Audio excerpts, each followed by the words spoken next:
VSEE stock, is this the right time to buy? I'm going to answer everything around that in this short 1 minute video, so watch till the end.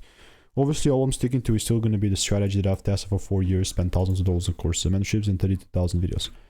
Obviously delivered thousands of preparations as well. With VSEE health stock, man, I have mixed feelings about this, but I'm honestly, like, from the 15-minute chart and what I can tell, this is this thing just blew out of nowhere, and then it's still kind of retracing down. This is still technically a bullish range, so as long as we have a double break inside this is still going to be an opportunity that I'm willing to take higher. It's all cause versus effect, right?